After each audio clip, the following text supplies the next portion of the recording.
Hello everyone, my name is Shivani Mishra. I welcome you in this particular video जहाँ पे हम discuss करने वाले हैं पेरेटो एफिशिएंसी के बारे में। ठीक है, तो ये पेरेटो एफिशिएंसी बोल लीजिए, चाहे हम पेरेटो ऑप्टिमैलिटी बोलें, बात सेम है। तो स्टार्ट करते हैं अपने इस छोटे से वीडियो को यहाँ पे, जहाँ पे हम पढ़ेंगे पेरेटो एफिशिएंसी के बारे में। तो होता क्या है पेरेटो एफिशिएंसी? तो बेसिकली पेरेटो एफिशिएंसी और Pareto optimality is an economic state. तो बेसिकली एक ऐसा इकोनॉमिक कंडीशन है, इकोनॉमिक स्टेट है, जहाँ पे क्या होता है, जो रिसोर्सेज हैं कैन नॉट बी री एलोकेटेड, री असाइन। ठीक है, एक बार हमने डिस्ट्रीब्यूट कर दिया तो हम दोबारा से इसको क्या करें, दोबारा से डिस्ट्रीब्यूट नहीं करते। ठीक है, to make one individual better off without making at least one individual worse off. तो बेसिकली यहाँ पे कहा जाए तो रिसोर्स है हमारे, वो क्या है, it is actually optimally distributed. एक बार जब हमने यहाँ पे डिस्ट्रीब्यूट कर दिया तो रिसोर्स आपका क्या रहेगा, रिसोर्स आपने क्या किया, जो रिसोर्सेज अवेलेबल थे आपके पास वो आपने फुली इसको एलोकेट कर दिया है। ठीक है, इंडिविजुअल्स के पास आ चुका है रिसोर्स यहाँ पे। तो कहा जाता है कि अगर एक कोई भी एक इंडिविजुअल अगर उसका फायदा होगा तो इट मीन्स कहीं ना कहीं दूसरे का नुकसान होगा। ठीक है, बिकॉज रिसोर्सेज हमारे पास क्या है, resources are constant here. An economy is said to be in Pareto optimal state here when no economic changes can make one individual better off without making at least one other individual worse off. It means one will be benefited, other would be in the condition of a loss here.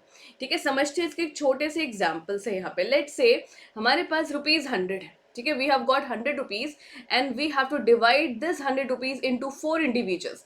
हमने 4 individuals रखी, mister A, mister B, C and D. तो 4 individuals हमारे पास है, ₹100 को हमें क्या करना, we have to distribute. ठीक है, डिस्ट्रीब्यूशन करेंगे। लेट्स से मिस्टर ए के पास है ₹20, mister B is having 25, C is having ₹30 and D is having 25। ठीक है, तो टोटल सम कितना होता है, 20 plus 25 plus 30 plus 25, that is equal to 100। तो इट मीन ₹100 को हमने क्या किया, वी डिस्ट्रीब्यूटेड ₹100 इंटू 4 इंडिविजुअल्स। हमने 4 इंडिविजुअल्स के बीच में क्या कर दिया, इसको हमने डिस्ट्रीब्यूट कर दिया रिसोर्स को। ठीक है, अब हम कहेंगे पेरेटो एफिशिएंसी ऑप्टिमैलिटी क्या है। Let's say mister A is earning 5 more rupees. Mister A के पास कितना हो गया, नाउ ही इज हैविंग ₹25। ठीक है, तो ₹5 एडिशन था यहाँ पे। ठीक है, there was the addition of ₹5 here, तो total becomes 25। So it means कहीं ना कहीं से सी, बी या डी में से कहीं ना कहीं एक को लॉस को फेस करना पड़ेगा। ठीक है, so you can say out of B, C and D any 3 individuals have to face loss of ₹5, तभी तो यहाँ पे 5 इंक्रीमेंट हुआ है। लेट्स से सी क्या हो गया, ₹5 का डिक्रीमेंट है, तो total is 25। Now at the resource here कितना हो जाएगा, 25।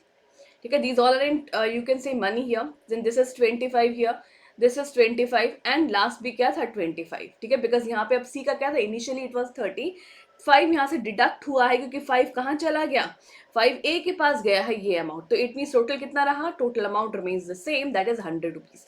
तो this is your Pareto optimality. हम इसी को ही क्या कहते हैं, इकोनॉमिक कंडीशन, जहाँ पे हमारे जो रिसोर्सेज हैं वो क्या किया हमने, उनको डिस्ट्रीब्यूट किया है इंडिविजुअल्स में इन सच में अगर एक का बेटर ऑफ हो रहा है। ठीक है, अगर एक फायदे में है, एक का फायदा है, तो दूसरे का क्या हो जाएगा, C would be in the condition of the worst off. ठीक है, तो दूसरे की क्या कंडीशन होगी, नुकसान होगा। राइट, तो this is the Pareto optimality. अब इसके अलावा हमारे पास 2 और कंडीशंस होती हैं। ठीक है, second we can say is what, second हम कह सकते हैं दैट इज पेरेटो इम्प्रूवमेंट। ठीक है, और हम कह सकते हैं this is what, improvement part here. ठीक है, तो हम यहाँ पे क्या लिखा, पेरेटो इम्प्रूवमेंट।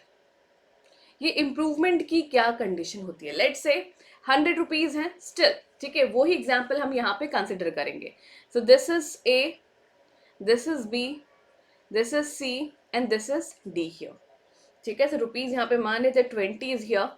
ठीक है, 25 is here, 25 is here and 30 is here. ठीक है, तो टोटल सम कितना हो गया, टोटल 100 हो गया, 20 plus 25 plus 25 plus 30, so total sum is 100 यहाँ पे।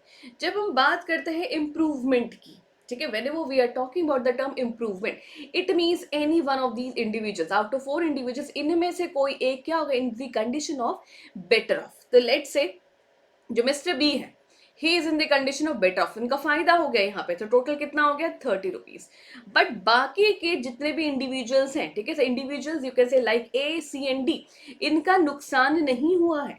अगर बी का फायदा हुआ है, B is in the condition of better off, तो बाकी ए सी एंड डी में से किसी का भी नुकसान नहीं हुआ है, they are not in the condition of worst off. This is actually Pareto improvement. So now if you are adding all the resources together, इन सबको ऐड करिए 20 plus 30, ठीक है, because B is now having 30 rupees here, then C is 25 plus 30, तो हमने देखा कितना हो गया 105 rupees is here. It means यहाँ पे improvement हुआ in the resource part. So this is Pareto improvement, ठीक है। एक होता है inefficiency, ठीक है, Pareto inefficiency, ठीक है, तो इसका क्या पार्ट है, same example we are taking. तो यहाँ पे क्या होगा, let's say A, this is B, this is C and this is D। तो यहाँ पे है ₹20 इज हियर, ठीक है, ₹25 is here, ₹25 is here and ₹30 is here. तो यहाँ पे क्या होगा, कोई भी बेटर ऑफ की कंडीशन में नहीं है, ठीक है, so none of the parties is in the condition of better off, ठीक है, कोई भी बेटर ऑफ नहीं। तो टोटल सम कितना था 100 है, टोटल रिसोर्सेज 100 हियर। तो यहाँ पे कोई भी बेटर ऑफ में नहीं है, बट नुकसान है, ठीक है, but one of the condition would be, यहाँ पे कोई एक क्या होगा, नुकसान में होगा, लेट्स से D, ठीक है। तो यहाँ पे लिख दिया -5, it means how much is left 25। Now if you are adding all these things, तो रिसोर्स कितना हो जाएगा 95। तो ये क्या था, this is D, you can say decrease in the social welfare, ठीक है, तो ये क्या हो जाएगा, decrease in the social welfare. हम इसको यहाँ पे ये भी लिख सकते हैं, decrease in social welfare here, ठीक है, या फिर इनएफिशिएंसी का पार्ट। तो इसको देखते हैं with the help of this particular curve. तो यहाँ पे हमने कर्व देखा, ठीक है, that is production possibility frontier के बेसिस में हम यहाँ पे देख सकते हैं, ठीक है, दिस इज द कर्व। तो यहाँ पे क्या है, this is product A, this is product B, there are 2 products here, ठीक है, इनका प्रोडक्शन पॉसिबल हम यहाँ पे देख रहे हैं। तो this is what the possibility, ठीक है, जो एक कर्व है। तो ये क्या शो कर रहा है, it is showing the Pareto efficiency, ठीक है, ये पेरेटो एफिशिएंसी कर रहा है कौन, जो 2 पॉइंट्स है which is lying on this particular curve, because maximum कितना पॉसिबल है विद द रिसोर्सेज, जो रिसोर्सेज हमारे पास है उससे हम कितना मैक्सिमम प्रोडक्शन कर सकते हैं, तो वो हमने इस पर्टिकुलर कर्व से शो किया। And here are these 2 points A and B here. अब हमने एक पॉइंट लिया है C, this is Pareto inefficiency, ठीक है, ये पेरेटो इनएफिशिएंसी है हमारी। तो यहाँ पे क्या होगा, यहाँ पे आप कह सकते हैं decrease in the social welfare. तो यहाँ पे इंप्रूवमेंट की अगर हम बात करेंगे, if point is actually moving towards the boundary, अगर वो बाउंड्री की टूवर्ड्स जा रहा है ये पॉइंट, तो हम इसको क्या कहते हैं, पेरेटो इंप्रूवमेंट कहते हैं। तो पेरेटो इंप्रूवमेंट क्या है, it means the output meaning the result of both the products can increase as we move within the PPF, ठीक है, जो ये आपका प्रोडक्शन पॉसिबिलिटी फ्रंटियर है या फिर प्रोडक्शन पॉसिबिलिटी कर्व है, अगर कोई भी पॉइंट इसके अंदर लाई करता है, फिर if the point is lying inside और with in this curve, if it is moving, if it is try to move towards the boundary part, अगर वो बाउंड्री के टूवर्ड्स अगर मूव करने लगेगा to the point on the PPF boundary here, so हम इसको improvement यहाँ पे कहते हैं। सो आई होप ये छोटा सा टॉपिक क्लियर है आपको, पेरेटो एफिशिएंसी का टॉपिक है, ठीक है। एंड यहाँ पे हमने कौन से कर्व की बात की, प्रोडक्शन पॉसिबिलिटी कर्व या फिर प्रोडक्शन पॉसिबिलिटी फ्रंटियर भी हम इसको यहाँ पे कह सकते हैं। आई होप ये टॉपिक क्लियर है आपको। अगर आपको ये वीडियो पसंद आए तो जरूर लाइक कीजिएगा, ठीक है। मिलते हैं अपने नेक्स्ट वीडियो पे। Thank you so much, bye bye.